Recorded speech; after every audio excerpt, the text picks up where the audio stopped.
Bismillahirrahmanirrahim. Alhamdulillahirabbil alamin. Hamdan katsiran thayyiban mubarakan fi kama yuhibbu rabbuna wa yarda. Asyhadu an la ilaha illallah wahdahu la syarika lah wa asyhadu anna Muhammadan abduhu wa rasuluhu alladhi la nabiyya wa la rasula ba'da, amma ba'du. Ya ayuhan nasu taqu rabbakum alladhi khalaqakum min nafsin wahidah wa khalaqa minha zawjaha wa batha minhuma rijalan katsiran wa nisaa. Wattaqullaha alladzi tasaaluna bihi wal arham innallaha kana 'alaikum raqiban. Wa nuqaddimu lakum bi tahiyyatil islami mubarakan. Assalamualaikum warahmatullahi wabarakatuh. Daraman Bapak Ibu, alhamdulillah. Pak Kiai yang saya hormati, juga para asatidzah sesepuh yang saya muliakan, tidak lupa para ibu, para bidadari surga, PJ. Amin ya Rabbal.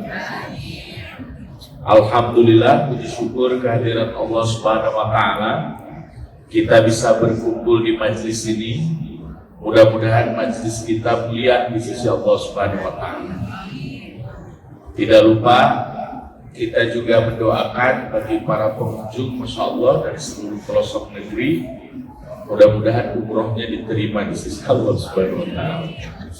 Jadi ziarah, karena nanti umroh itu kan wisata masjid sebetulnya. Ya, cuman masjid yang mana itu nanti yang akan kita bahas ya. Insya Allah sore hari ini kita akan membahas tentang kaitan antara sholat, masjid, dan peradaban. Ini sebetulnya mah gak terlalu mentereng. Ya, terlalu mentereng memang judulnya, tetapi ini ingin membuktikan bahwa ada hubungannya antara sholat dengan keluarga, dengan soal anak, dan lebih jauhnya nanti dengan soal Palestina. Nah ini Masya Allah ya, dari masjid kita akan mengenal peradaban yang terjadi sekarang ini. Karena itu Bapak Ibu sekalian yang dirahmati Allah Subhanahu wa Ta'ala, azza wa jalla, mari kita mulai dari surah Al-Isra. Surah Al-Isra itu surah yang ke-17 ya. Nomor urut suratnya nomor 17. Sehingga kampanye nomor urut gitu ya. Jadi ada nomor suratnya.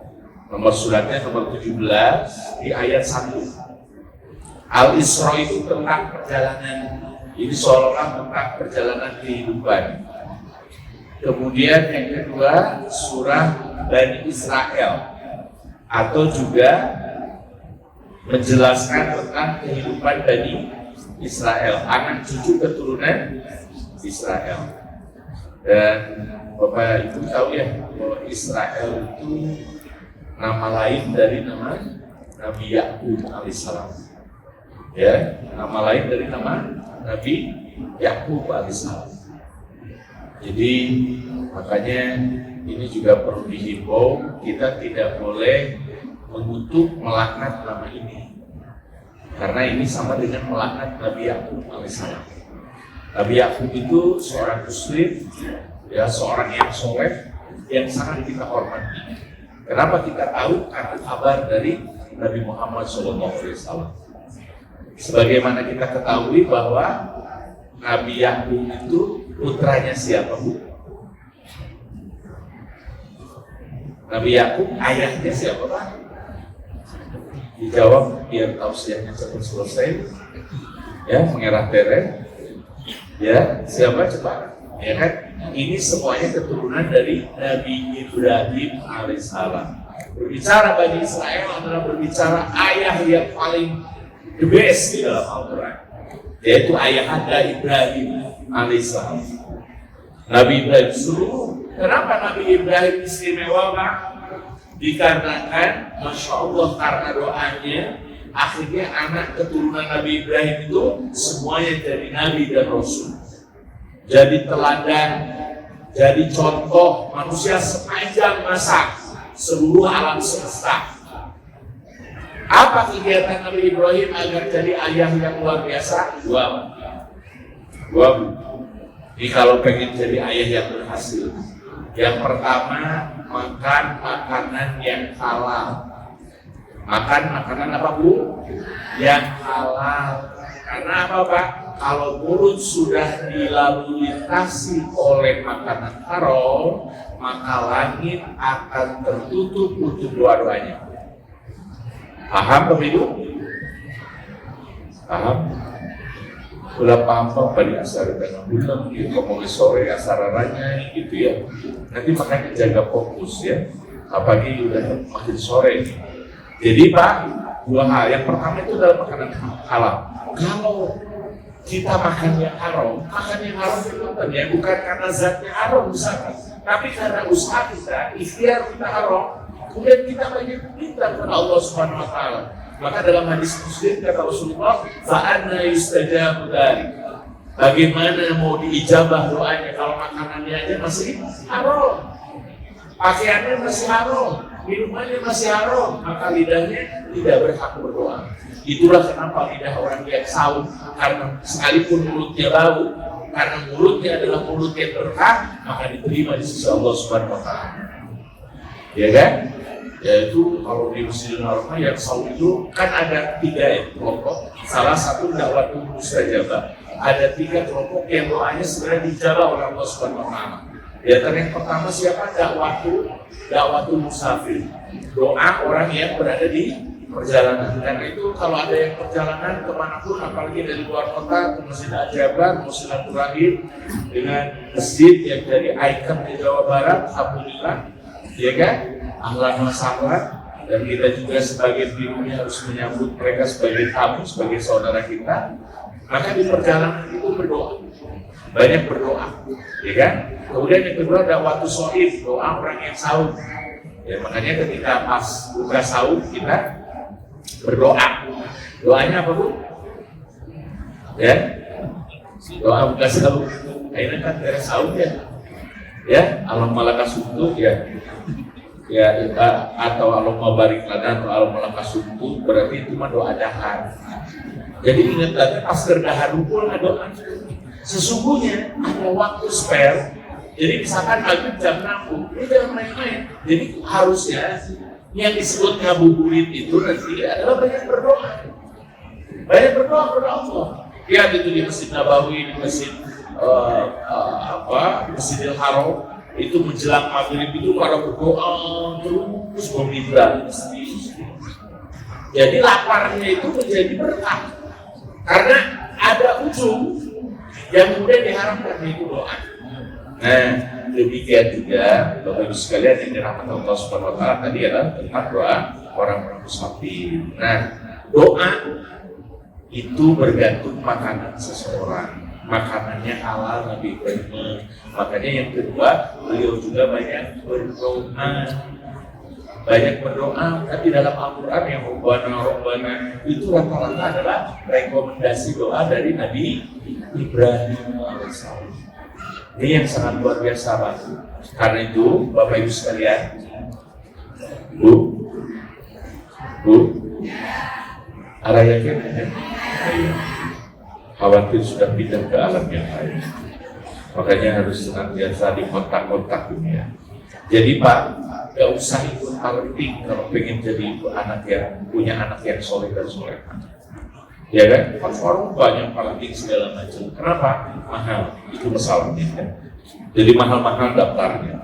Yang lebih mahal itu apa? Doa seorang ibu di sepertiga malam. Doa seorang ayah di sholat malam. Itu yang paling mahal. Ketuk pintu Allah agar anak-anak kita menjadi soleh dan soleh. Nah, kemudian berbicara itu, Nabi Ibrahim adalah bapak tertinggi dari klan Bani Israel, ya kan? Kemudian Nabi Ibrahim itu kan menikah dengan Siti Sarah sampai 80 tahun tidak punya anak. Akhirnya Siti Hajar ada bergabung melayani keduanya, dan akhirnya Siti Sarah merekomendasikan Siti Hajar untuk dinikahi agar punya anak dan keturunan. Alhamdulillah, bismillah, lahirlah Ismail. Isma mendengar itu Allah. Jadi Samuel atau Ismail atau bahasa Inggrisnya Samuel. Ya kan? Boleh kita menyebutkan Samuel untuk Ismail asal Nabi yang kita percaya adalah Nabi Ismail ini. Kalau di Inggris kan jadi masalah. Seperti Ishak jadi Ishak, Harun jadi Aaron gitu ya. Itu boleh. Atau Isa disebut Yesus, boleh? Boleh? Udah ada kepala lalu ini, ya kan? Boleh nggak? Kayaknya tidak salah. Kalau kita percaya Nabi Yesus, bagi kita bermasalah kalau nyebut Tuhan Yesus, ini masalah. Kalau Nabi Yesus tidak jadi masalah. Saya juga sama, ya kan? Yusuf itu kalau dalam bahasa Inggrisnya Joseph. Jadi pas diundang ke luar negeri mana ada keren.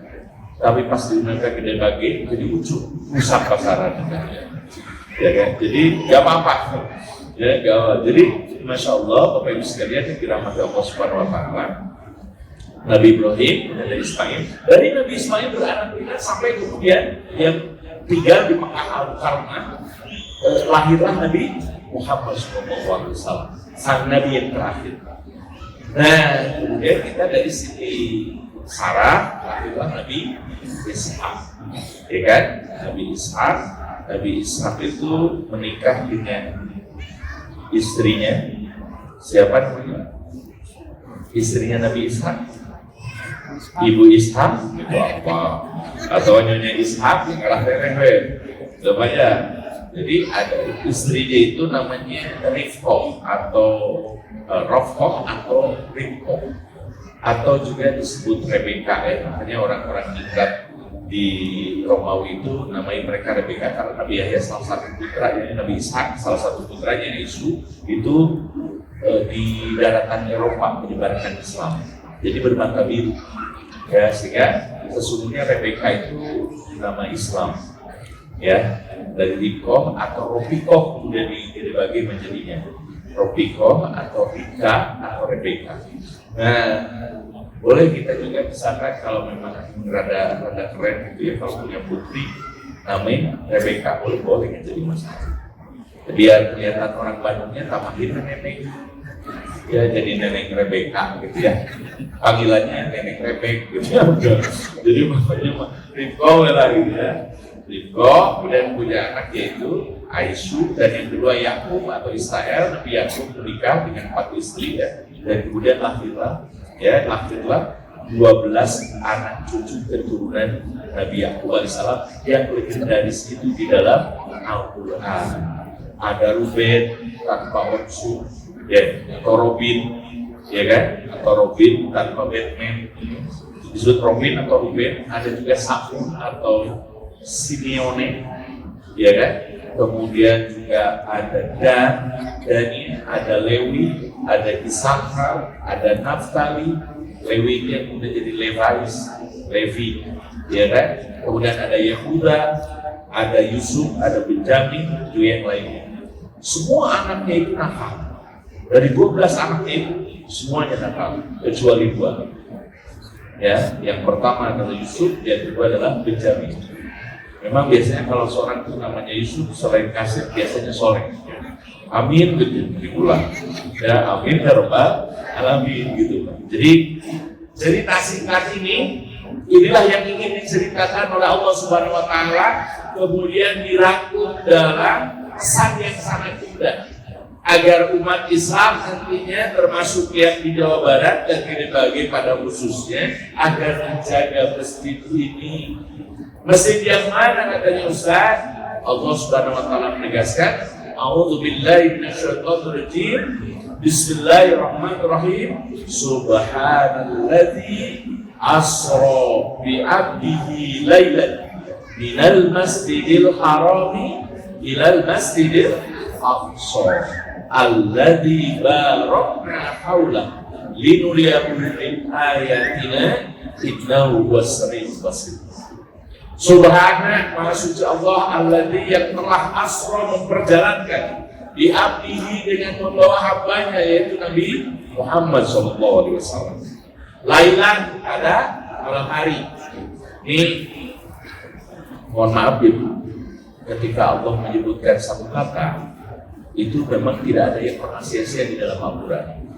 Lailan ini kode keras bahwa orang soleh itu suka bangun malam, itu maksudnya. Orang soleh itu suka bangun malam. Pas bangun, kemudian sare deui. Bukan.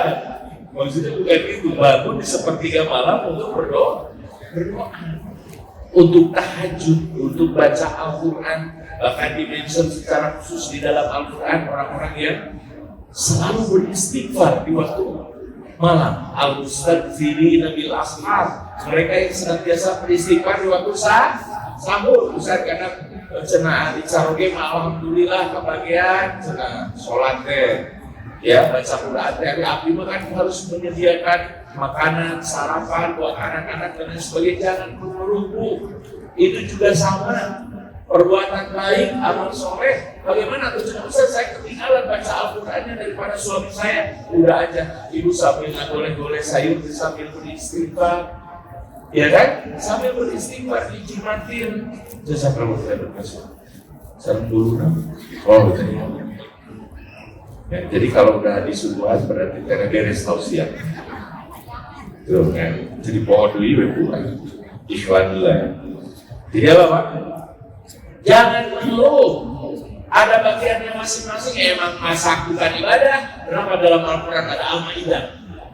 Ada soal jamuan. Kenapa di dalam hadis ada seorang langit itu sampai bergetar arah langit. Kenapa? Karena seseorang menjamu tetanggunya. Karena soal itu. Ya, jadi soal tubuhan ini, soal menjamu ini, soal menyediakan sarapan, hidangan bagi keluarga itu adalah orang solehah yang sangat luar biasa. Karena khawatir kalau disuguhin ini dimaklumkan ke misalkannya ke tukang ya ojek online segala macam kan banyak sekarang mah saya kayak nyebut nama bisik promosi jadi online ini ya karena masuk YouTube misalkan ini khawatirnya nanti suami ibu justru di surganya bidadarinya bukan ibu ya tapi si mang ojek nantinya ya. Jadi jangan gitu. Makanya harus kita nih, kalau kita tadi udah disebut bidadari surga, berarti kita yang harus Tuhan. Boleh aktif di majlis taklim, tapi ingat tuh, rumah yang utama. Kayak itu keras sama istri itu. Ada di sini juga. Iya kan?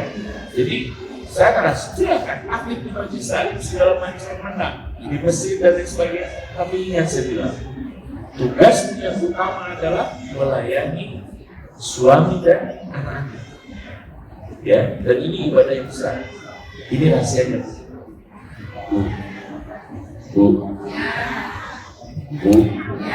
Ada yakin dengan inilah Pak, kenapa Rasul susah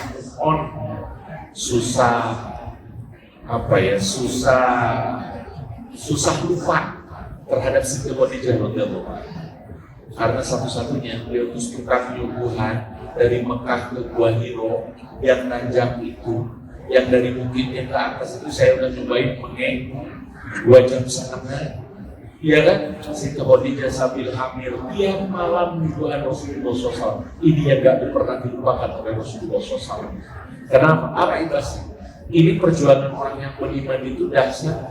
Sampai kemudian Rasulullah tidak pernah melupakan sekalipun beliau sudah wafat. Dan yang kedua, sampai dapat salam dari malaikat Jibril. Kata peran Siti Khadijah untuk mendapatkan wahyu bagi Rasulullah ini sangat besar.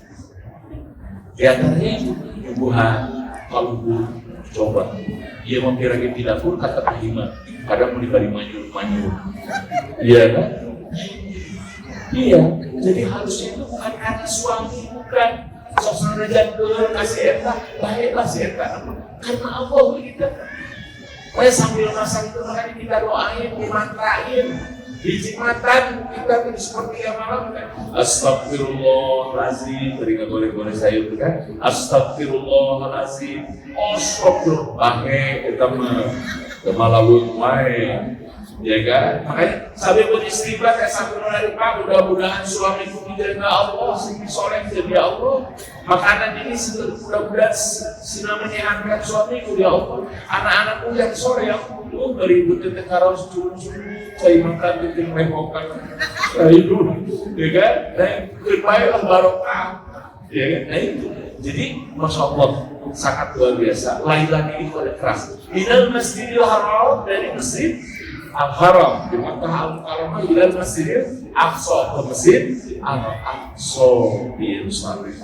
Pertanyaannya, kan Bani Israel itu justru pertama kali muncul di Yerusalem, kemudian Nabi terakhir di Masjidil Haram. Kenapa ini yang jadi titik berangkat itu adalah Masjidil Haram?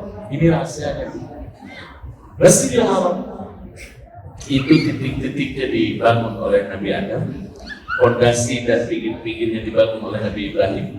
Ya, Ka'bah, rumah yang pertama dibangun oleh Allah di muka bumi ini adalah Baitullah. Itu kemudian disempurnakan pada zaman Nabi Muhammad SAW dan hingga bertahan sampai hari ini. Tidak ada yang merubahnya sampai kemudian besok hari ada yang menghancurkan dan meluluhlantakkan Ka'bah. Siapakah dia? Kita tunggu setelah pesan-pesan berikut ini. Jadi ini memang cerita yang sangat dahsyat. Ya, ini benar-benar pedoman bahwa bagi kita agar sholat itu, saya mulai dari sholat, saya acak aja karena waktu kita terbatas juga. Jadi sholat itu membina hubungan baik dengan Allah. Namun dilemah kosong sholat, belum rajin sholat, insya Allah mau Allah. Dan kewajiban terhadap Allah dia bakal ingat. Ya, sebaliknya kalau orang sudah putus dari sholat, sengaja meninggalkan sholat, misalkan anak-anak kita, tetangga kita, saudara-saudara kita kalau sudah meninggalkan sholat, demi Allah dirinya bakal disusahkan dengan kehidupan dunia. Gak akan pernah ada untungnya. Punten sekalipun dia penghasilannya miliaran, tapi gak pernah 2.000 pun sampai ke miskin. Gak pernah 5.000 pun sampai ke fakir miskin. Ini sisaan duit loba tapi cara darah beri. Tapi ada di antara kita yang hidupnya pas-pasan, sehari cuma dapat 3 juta, tapi Masya Allah, amin bertubuh. Katanya bandingan itu miliaran. Dia kan keren, miliar, samiliar, 3 juta. Yang penting begitu ya. Ini sekalipun namun penghasilannya ini, tapi Masya Allah cukup dia untuk berbagi. Karena kalau ibu di tengah kesibukan tapi masih kene sempat ngaji, sempat kene sholat, sempat kene, berarti itu anugerah bagi orang-orang baik dari Allah Subhanahu wa Ta'ala. Karena orang lain selalu punya alasan untuk tidak sholat karena kesibukan, seolah-olah kesibukannya itu segala-galanya. Padahal kan rumusnya apa? Hayya 'ala sholat, hayya 'ala para hayu kurang sholat, mari kita sholat, mari kita kaya raya, bakal kaya, bakal dicukupkan oleh Allah. Asal sholatnya benar. Berarti kalau ada yang sholat, mengaku sholat, tapi masih kena miskin, berarti karunia gitu, bukan karunia. Berarti ada yang salah dengan sholat. Ada yang salah. Tapi ini rahasia Pak ya, jangan sampai beja-beja bantu. Ya, tapi ini jawab lain ya. Jadi nggak apa-apa. Sholat itu memberikan kelapangan yang luar biasa. Kita tidak tahu spek fitrah ini yang harus kita lakukan. Sehingga apa? Kalau kita sudah sholat subuh, baru sholat subuh dan lain sebagainya, pas keluar itu sumringah itu luar biasa. Alabatan, udah piknik, kasih ngapur lah gitu. Itu biasa-biasa aja. Bener, piknik sholat subuh ke masjid, pas keluar itu bapak-bapak di sumringah, cerah wajahnya. Saya banyak melihat aki-aki yang masih kena kaset. Dan dulu kan dengan model itu tingkat RW. Iya kan? Tapi jadi cerah keluar masjid. Sambil saya itu salaman, Tatang berpaci dikasih pilih pada banyak gimana, wah usahanya dari situ, kenapa? Gembira, bahagia, lega hati, lapang jiwanya. Iya kan? Dan itu modal untuk optimis hidup. Ada orang dikasih pekerjaan, dikasih anak, baru mengesek dan anaknya kesopat-sopat dicekekkan kabeh ke kamar. Iya kan? Itu masih ada. Seorang ayah dengan tega itu, ayah masorangan. Ya tapi itu, kalau cinta sudah salah, maka kalah seperti setan. Beda frekuensi. Tapi sebaliknya kalau kita sudah cinta Allah, apapun kita korbankan untuk Allah. Apapun. Kita rela. Walaupun waktu orang lain mungkin bisa berdagang, orang lain mungkin bisa berjualan, kita mah tutup mula warungnya sama Pak Mausa di agama. Ya Allah. Mungkin ibu tidak dapat nominal betul, tapi suatu saat nanti ternyata anak ibu dimudahkan hafid Quran, dimudahkan kemudian sekolah apa saja, kemudian dijadikan sekolah yang menjadikan dia itu ulama, sukses, berhasil. Siapa tahu? Justru dari usaha ibunya, dari jalannya. Saat ibu gak mohon Allah tahu apa yang ada di dalam hati ibu. Ketika jalan itu dengan terus di dalam hati kita, ya Allah mudah-mudahan si A sing soleh, si Tete sing soleh terus gitu. Dan Allah mendengar impian itu. Ya, itu diantaranya. Jadi, Masya Allah, sholat ini memang suatu hal yang prinsip, makanya sama dengan arti kata sholat. Efeknya itu ada di sini. Inilah keajaiban Al-Quran. Bolak-balik bahasanya itu dari kata-kata yang sama. Sehingga pun ini nggak bisa ditiru oleh orang lain. Dan ini udah-udah bahasa Arab, gramatikanya bahasa Arab. Itu sholat ikhtilat itu sama.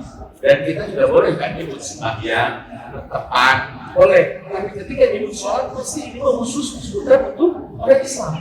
Nggak bisa untuk orang lain.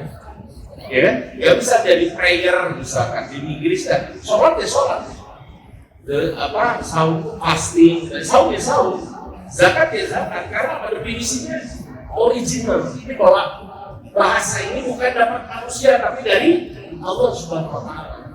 Karena itu saya juga mengimbau kepada bangsa kita, sebagai bangsa Melayu yang masih anti Arab, ini juga jangan yang kita udah hidup bareng kan, tapi semua bahasa Melayu juga diangkat dari bahasa Arab seperti rakyat, majlis, taklim. Coba itu kan bahasa Arab semua. So kalau majlis taklim diulang sekarang udah ke bahasa Indonesia, kira-kira naon? Majlis dan tempat dari atau nongkrong gitu ya. Kemudian taklim dan pengajaran, nongkrong pengajaran atau gimana gitu ya. Jadi makanya jangan tidak boleh kita dipilihkan dewan, rakyat, musyawarah, ya kan, perwakilan, wakil itu bahasa Arab semua. Karena itu kita tidak boleh antipati dengan bahasa Arab karena ini juga apalagi bahasa wakil seperti zakat. Saya pernah sholat di Singapura itu, tapi tempatnya udah dikasih tahu, udah dikasih yang lain udah. Ada tempat wihara, ada apa-apa gitu ya. Tapi pas di tempat umat Islam disebutnya tempat berdoa. Ini buat ini ya betul sholat. Saya sebutkan aja sholat sembilan. Kenapa disebut tempat berdoa? Gitu ya? Atau tempat ibadah? Karena kita sudah jelas sholat atau masjid. Itu tempat kita. Sehingga yang lain ini bisa membedakan dengan wihara, gereja, yang lainnya. Ya kita juga ada nama. Dan ini nama itu original nama. Contohnya apa?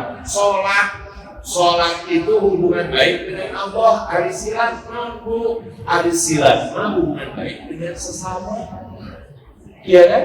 Makanya sholatnya tidak akan diterima sholat seseorang kalau silatnya jelek, hubungan kesesamanya jelek.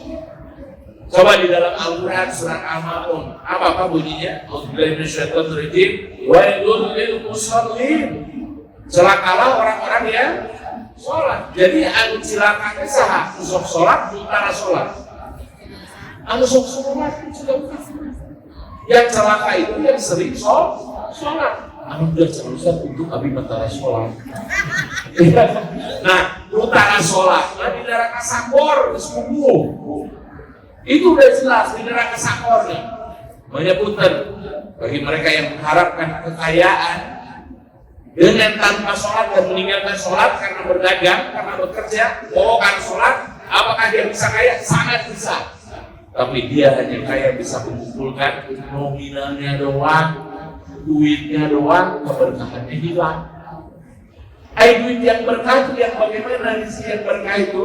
Rizki yang menyampaikan kita kepada ketaatan.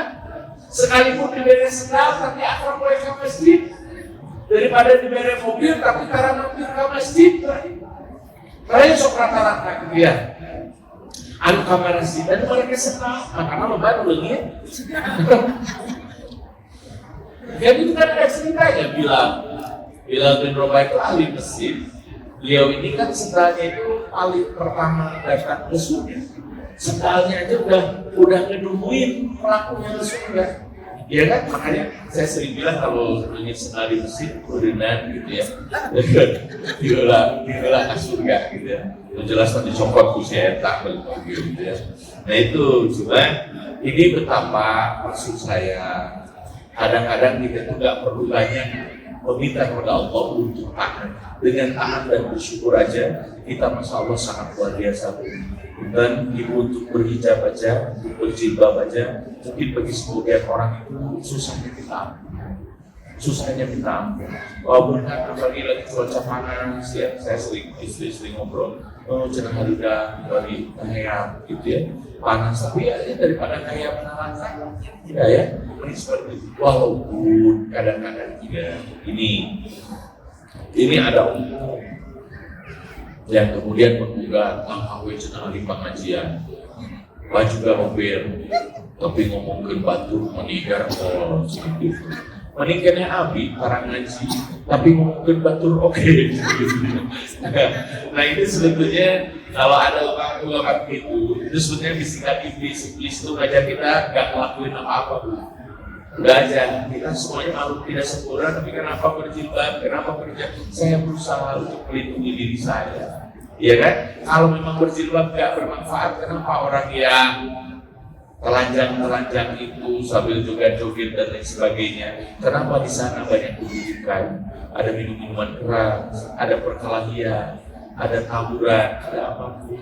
Kan jarang itu di masjid taburan, muslim. Misalkan tinggal puluh naik segala macam beres gitu kan. Alhamdulillah. Nah inilah bahwa tempat itu menunjukkan orangnya. Kalau tempatnya baik maka pendudukannya baik juga. Kalau tempatnya jelek maka perilakunya adalah jelek. Nah kembali lagi kepada yang tadi Masjidil Haram itu Bani Israel. Jadi mulanya Nabi Adam, kemudian Nabi Nuh, Rasul pertama di Irak.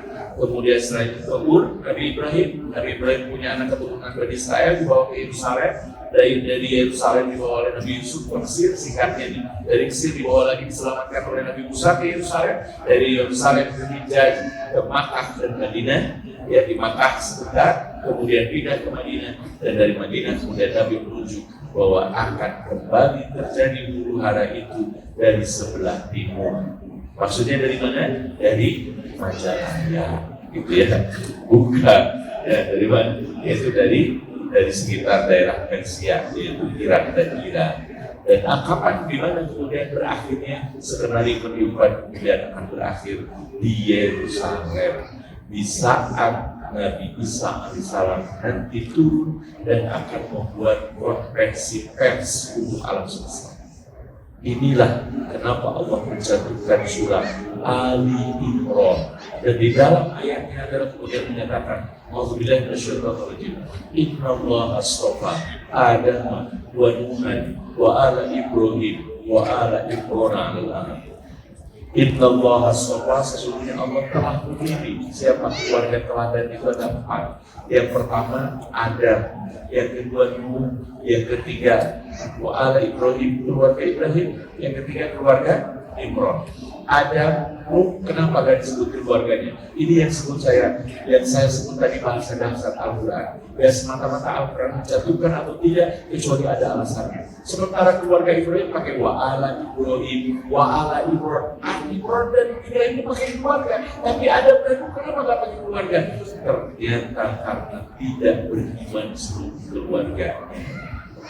Nabi Adam enggak, Nabi itu juga enggak. Tapi beda dengan Nabi Ibrahim dan juga keluarga Ibrahim. Dari keluarga Ibrahim muncullah yang paling populer Nabi Muhammad SAW. Dan wa'ala Ibrahim, dari keluarga Ibrahim adalah Nabi Isa AS. Sama Nabi Isa itu kenapa keluar, Nabi Musa itu kenapa kemudian jadi gagah dan pintar, kita tidak mengetahui siapa ibu di balik itu yang mengasuhnya. Itu hasil ibunya. Iya kan? Kalau Nabi Isa itu doa neneknya berdoa pengen punya anak laki-laki, boleh nggak berdoa pengen punya anak laki-laki atau perempuan? Oh, cuma bagi saya mah maksudnya visi yang ditakdirkan tidak sesuai, visi kurang kanyana juga ada rasa berdosa, makanya ya Allah yang terbaik aja. Ya, walaupun dulu juga saya pernah ya berdoa itu di Mekah itu, ya kebetulan lagi hamil, ibu mertua dulu katanya juga saya pengen punya anak laki-laki. Saya nggak tega doa gitu, katanya apapun rezeki itu saya bilang laki-laki atau perempuan. Tapi akhirnya gimana kan di tingkat kumitoha. Jadi akhirnya ya Allah, mudah-mudahan kami punya anak laki-laki. Tapi itu juga kayak kata ibu mertua saya, ya Allah gitu. Tapi alhamdulillah, akhirnya benar kami kasih laki-laki, dan laki-laki gitu kan. Dan akhirnya ya udah ya Allah pernah yang AWW oke gitu kan. Nah ya karena keinginan manusia itu kan seperti itu. Nah boleh. Nah ini juga berdoa pengen punya anak laki buat apapun, bebas Palestina, mau bebas Masjidil Aqsa. Tapi akhirnya coba jarang kan orang kalau ibu hamil rata-rata nggak wakaf sendiri kapan? Ya Allah, mudah-mudahan sih jadi gubernur, mudah-mudahan sih jadi presiden, mudah-mudahan sih jadi menteri. Coba ayat ya Allah kayak putra Abi, ibu Abi mandi wakafin sana jadi marbot al-jabar. Ya kan? Ada nggak yang begitu? Nggak ada. Ini neneknya nih. Ini neneknya yang luar biasa soleha. Siapa?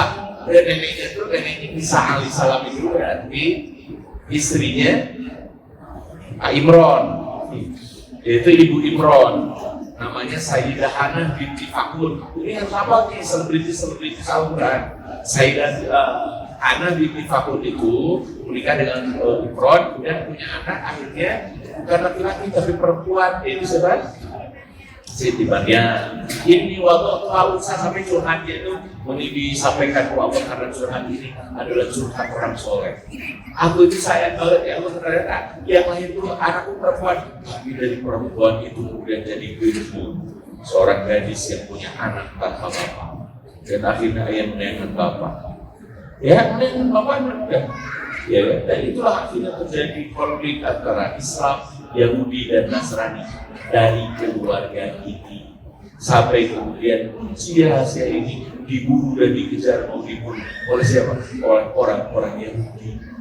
Dan akhirnya Nabi Isa diangkat oleh Allah sampai disimpan rahasianya di langit bersama Allah, dan jangan ditanyakan apa yang dilakukan Nabi Isa di langit, itu rahasia Allah. Hadis itu Nabi Isa malah jangan begitu udah. Itu kan kuasa Allah. Yang jelas Allah akan menurunkan Nabi Isa kembali untuk konferensi pers menjelaskan siapa yang benar di antara kita, orang Yahudi, klaim orang Nasrani, atau justru orang Islam yang diajarkan oleh Nabi Muhammad SAW. Jadi yang sadar, karena itu dalam sholat ini saya singkat aja karena ceritanya panjang banget. Karena itu dalam sholat kita menghadap arah ke kiblat, yaitu Ka'bah. Ka'bah itu kubus, ada juga ta'bun, mata kaki. Kalau ta'bun itu dalam sholat tidak ada mata kaki, memuncangan, ya kan? Memuncangan mah berarti memelendungan. Jadi memuncangan, ya itu lagi sering gitu. Karena saya udah lupa lagi bahasa Sunda ya, karena sering di Barat, maksudnya di Tangerang.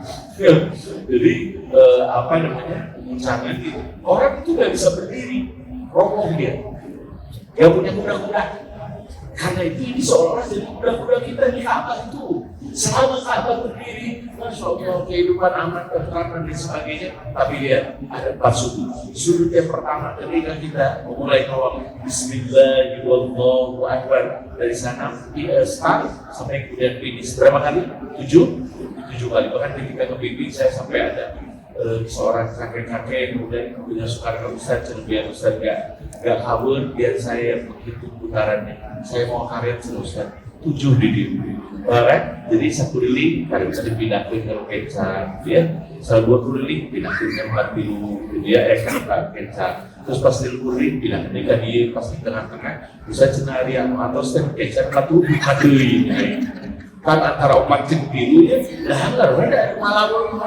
Karena itu jangan sampai mungkinnya kebiasaan selfie itu bagus, maka boleh dipoto sekarang, tapi kalau lagi tawaf mah kucing lah, ya kan? Kalau lagi umroh jangan. Sampai kalau ada ibu-ibu saya bilang, oh apa saya ngambek banget kalau misalkan mau sa'i bawa duit misalkan $1.000, buat apa coba? Ya kan nggak akan ada jajanan, tidak. Jangan bawa gede duit banyak lah, jangan sampai lebih dari $1.000 lah, $800 gitu ya, bagaimana?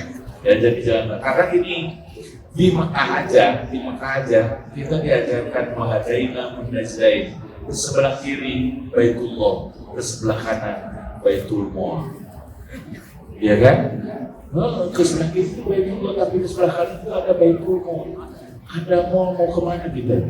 Mau ibadah, hanya lenje-lenje gitu aja, jadi majelis shopping dan majelis healing, ya kan? Tapi tanpa healing kepada Allah Subhanahu Wa Taala, ya kan?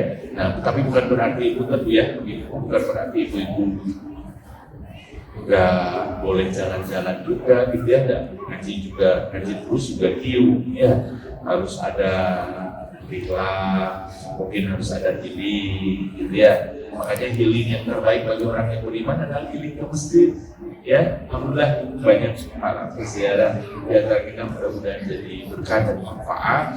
Makanya kata Rasulullah, la tusyaqqiha illa bi salah satu masjid. Jangan pernah kau pergi jauh kecuali ke 3 masjid. Masjid yang pertama adalah Masjidil Haram di Makkah Al-Mukarramah.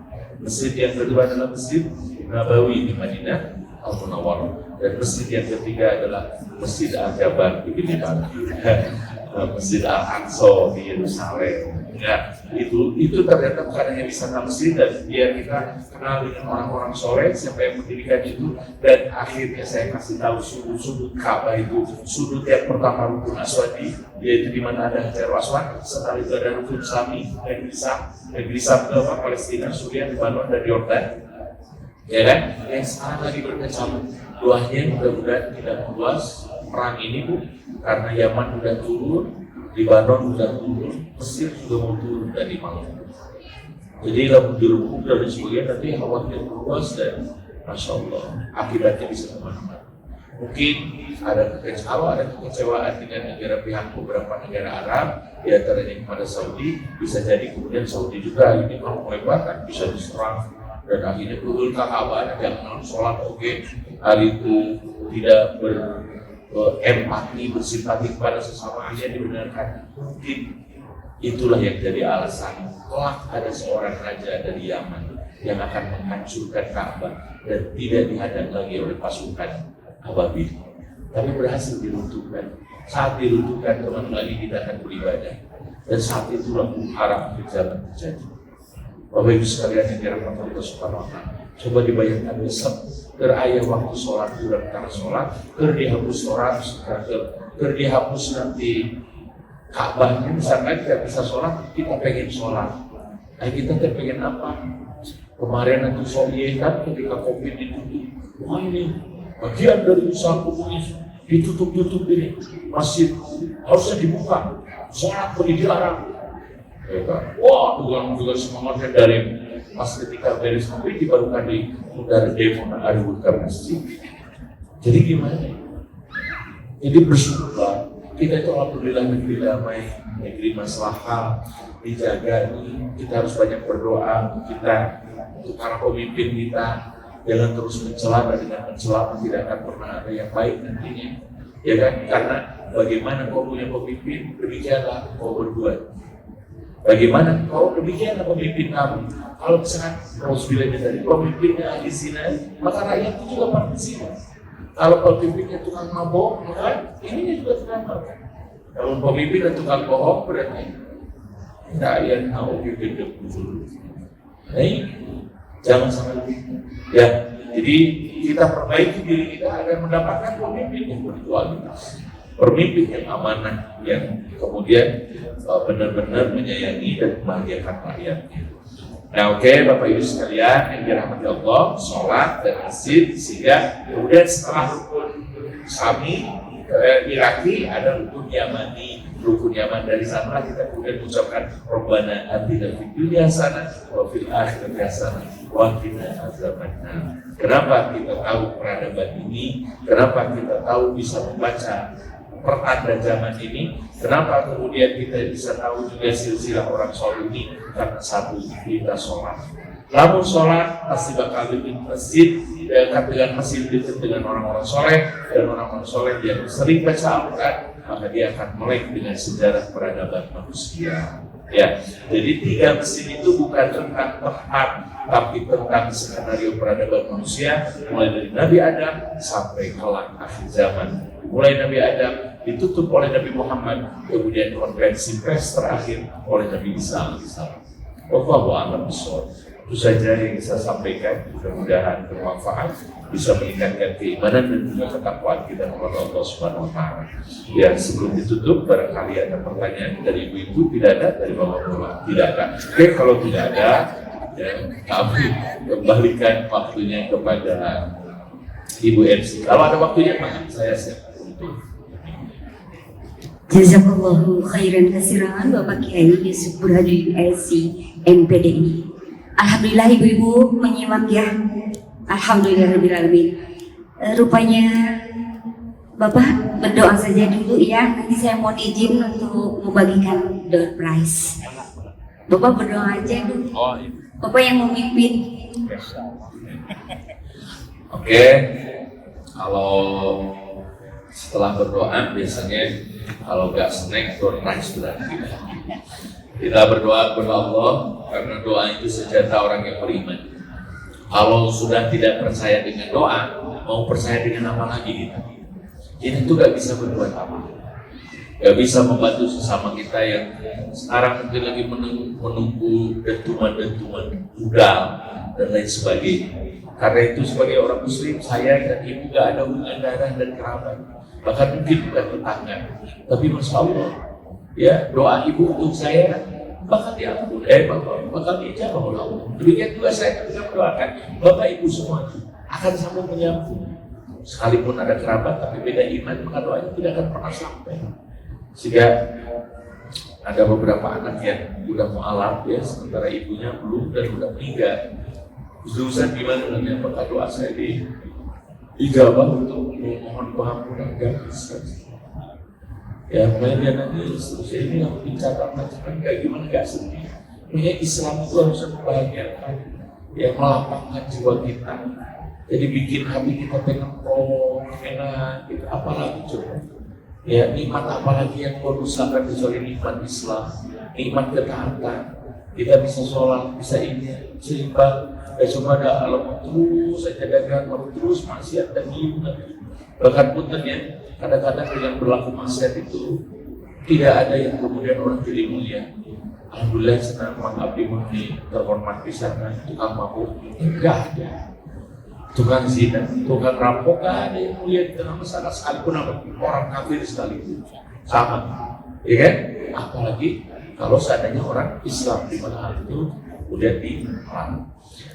Kita mulai dengan istighfar 3 kali sekalian, pemirsa. Astagfirullahaladzim, astagfirullahaladzim, astagfirullahaladzim.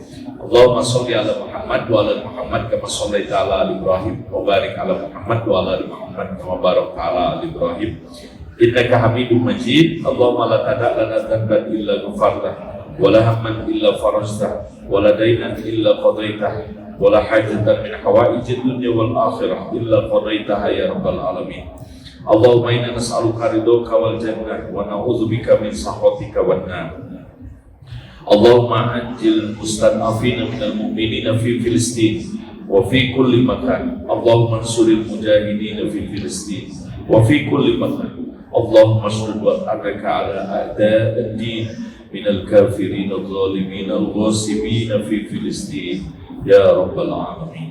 اللهم أعز الإسلام والمسلمين وأذل الشرك والمشركين ودمر أعداء الدين واحمي حوزة الإسلام واجمع كلمة المسلمين على الحق يا رب العالمين. ربنا هب لنا من أزواجنا وذرياتنا قرة أعين واجعلنا للمتقين إماما. ربنا آتنا في الدنيا حسنة وفي الآخرة حسنة وقنا عذاب النار والحمد لله رب العالمين. أقول قولي هذا وأستغفر الله لي ولكم. السلام عليكم ورحمة الله وبركاته.